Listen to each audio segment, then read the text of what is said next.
வணக்கம். நான் உங்கள் ஜெயா. இன்றைக்கி நம்ம இந்த வீடியோவில் ராகுல் சங்கர்த்தியாயன் எழுதின ஃப்ரம் ஒல்கா டு கங்கா இதில் சாப்டர் 2 சம்மரியை பார்க்கலாம் வாங்க. சாப்டர் 2ல் நம்ம பார்க்கக்கூடிய நிலப்பகுதி பார்த்திங்கன்னா ஒரு மலை பிரதேசம். அங்கே பக்கத்துலேயே ஒரு நதியும் ஓடுது. அங்கே நிறைய மிருகங்கள் பறவைங்கள்லாம் இருக்காங்க. அதுக்கு நடுவில் நம்ம ஒரு 3 பேரை பார்க்குறோம். யாருன்னா கிரிச்சர் ரஷ்வா, ரிச் ரஷ்வா, அப்புறம் சோமா. இப்போ அந்த சமுதாயம் எப்படின்னா ரொம்பலாம் கட்டுப்பாடெல்லாம் இல்லை, கல்யாணத்தை பற்றியோ இல்லை இந்த ரிலேஷன்ஷிப்பை பற்றியோ. இப்போ அங்கே தான் இவங்க வாழ்ந்துட்டுருக்காங்க. இப்போ சோமா அவங்களோட இளமை பருவத்தை நினச்சி பார்க்குறாங்க. அதாவது கிரிஷ் ரஷ்வாவை அவங்க திருமணம் பண்ணிக்கிறதுக்கு முன்னாடி அவங்களுக்கு அதுக்கு முன்னாடி இருந்த காதலை பற்றி. இப்போ இந்த 3 பேருமே ஒரு ஃபெஸ்டிவலுக்கு போகிறாங்க. அந்த ஃபெஸ்டிவல் யார் நடத்துகிறாங்கன்னா அந்த பழங்குடியினர்லேயே இருக்கக்கூடிய ஒரு மூத்தவர். அவருக்கு ஒரு மகன் பிறந்திருக்காரு. அதனால் அதுக்கு கொண்டாடுறாரு. எல்லாருக்குமே சோமான்ற பானம் வழங்கப்படுது. இது சாதாரணமாகவே அவங்க சூரிய அஸ்தமனத்துக்கு அப்புறம் குடிப்பாங்க. எல்லாமே இந்த மாதிரி ஒரு ஃபெஸ்டிவலில் குடிப்பாங்க, ஆடுவாங்க, பாடுவாங்க. இரவு முழுக்க இது நடக்கும். அங்கே ரிச் ரஷ்வாவும் சோமாவும் அருமையாக பாடின்னு ஆடின்னு இருக்காங்க. எல்லாருமே அது ரொம்ப ரசிக்கிறாங்க. கிரிச் ரஷ்வா மாத்திரம் அதை ரசிக்காமல் அப்படியே அங்கே இருக்கார். இப்போ நம்ம இன்னும் ஒரு 2 கேரக்டர்ஸ் பார்க்குறோம். இன்னொருத்தவங்க அம்ரித் அஸ்வா, அப்புறம் மதுரா. இங்கே பெண்ணுடைய அந்த தன்னிச்சையான அட்டானமி அதிகாரத்தை இங்கே காட்டுறாங்க. ஏன்னா ஒரு குழுவுக்குள்ளேயும் இருக்கக்கூடிய அந்த திருமணம், இந்த ரிலேஷன்ஷிப்பை பற்றி இருக்க கட்டுப்பாடுகள் எல்லாமே ஒரு குழுவுக்கும் மாறுபடும். எங்கள் அமித் ரஷ்வா சொல்கிறாரு, நம்ம குழுவில் பெண்கள்லாம் நம்ம ஆண்களுக்கு கீழே தான் வச்சுருக்கோம். எனக்கு உரியவள் நீ அப்படின்ற மாதிரி உடைமை மாதிரி வச்சுருக்கோம். ஆனால் தூரத்தில் இருக்கிற நிலத்தில் இருக்கிற அந்த பெண்கள்லாம் பார்த்திங்கன்னா அதிகாரத்தில் இருக்காங்க, சுயமாக இருக்காங்க. நமக்கு ரொம்ப மாறுபட்டு அவங்க இருக்காங்க அப்படின்னு அவர் பேசின்னு இருக்காரு. இப்போ இங்கே என்ன ஆகிடுதுன்னா 2 ட்ரைப்ஸ் இருக்காங்க. வலிக் ட்ரைப்பு, இன்னொன்று பக்தா ட்ரைப்பு.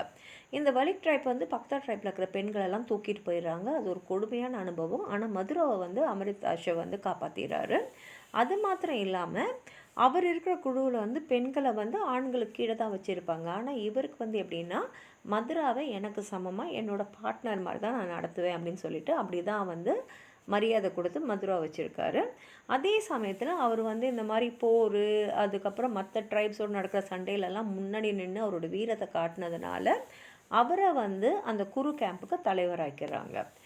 அப்போ கூட அவர் என்ன பண்ணுறாருன்னா அவருடைய தினசரி என்னென்னலாம் செயல்கள் செய்கிறாரோ, என்ன போகிறாரோ அங்கே எல்லா இடத்துலையும் மதுராவையும் கூட ஒரு பார்ட்னர் மாதிரி அழைச்சின்னு போகிறாரு.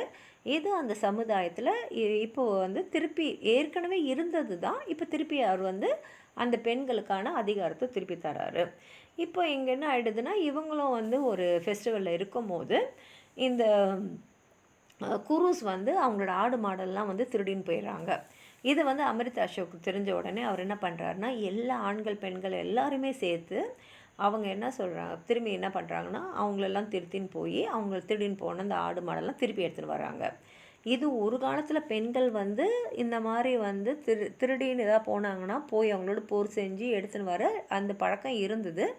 ஆனால் அதுக்கப்புறம் ஆண்கள் பெண்களை இந்த போருக்கெலாம் அழைச்சின்னு போகாத ஒரு நிலைமையில் அமிர்த் அஷவ் அது திருப்பி அவர் இதை திருப்பி செய்கிறாரு.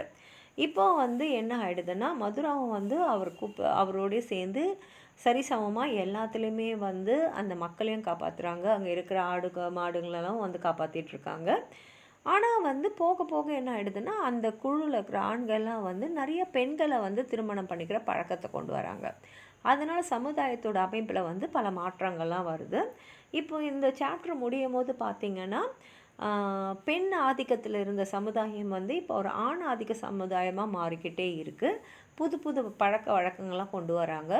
அடுத்தடுத்து வர ஜெனரேஷன்லாம் பார்த்திங்கன்னா அதாவது அடுத்தடுத்த சந்ததிங்களாம் இன்னமும் நிறைய மாறுபாடுகளை கொண்டு அந்த சமுதாயத்தில் நிறைய மாற்றங்களை கொண்டு வராங்க.